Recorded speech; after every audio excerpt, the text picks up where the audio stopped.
54年前，我们中国派了5万多人跨越万里来到了非洲，只为干一件事儿，帮助赞比亚修一条铁路，一条跨越东非大裂谷抵达坦桑尼亚首都的铁路。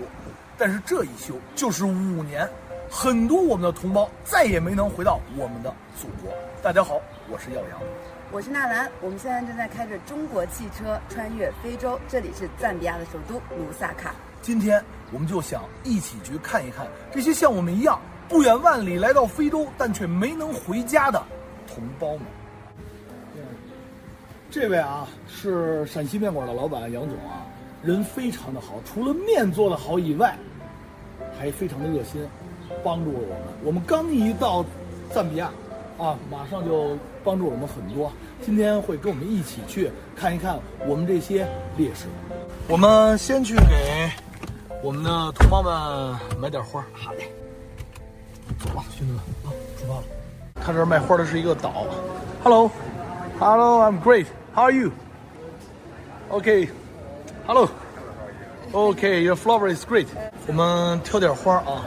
Yes, this and this. 看到纳兰多精细啊，必须要配出一个非常理想的花束。这个兄弟们啊，他们这儿卖菊花卖的很少啊，也没有什么马蹄莲、栀子花都没有。来，这配这个铁树的这个什么叶子吧，这是我们最终的成品，非常好。我觉得我选的还是不错的。Very nice. Hello, brother. Okay, how much is it about flower?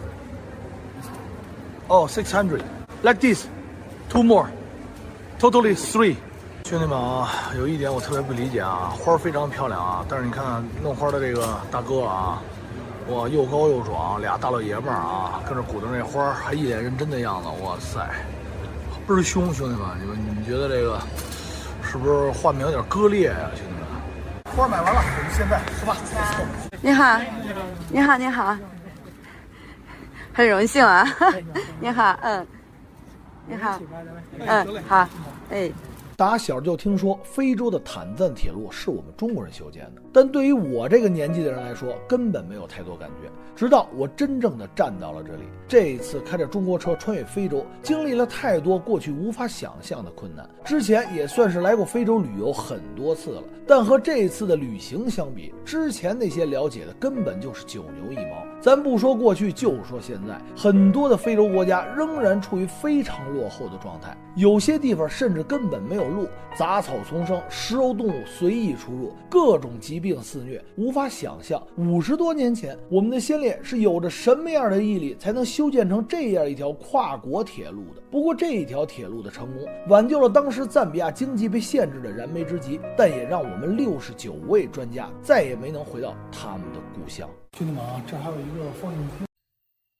哇，这是我第一次走进中国在非洲的历史。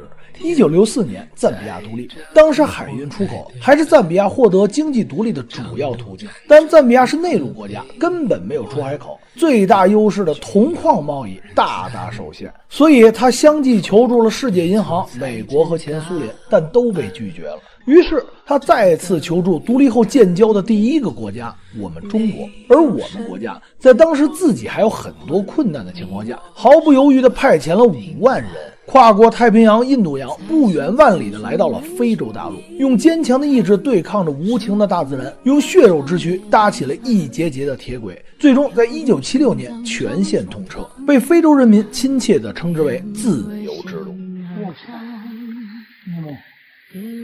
这个墓地竟然在这个纪念馆上面。现在在我手两侧的这些墓地，这些烈士们，他们都是当时修建坦赞铁路没能回家的我们的同胞，现在都面向祖国的方向。长眠。我在看他们都是拿玉的。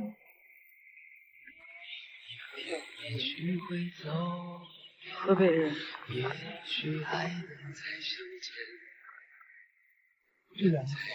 哇，这个是女生。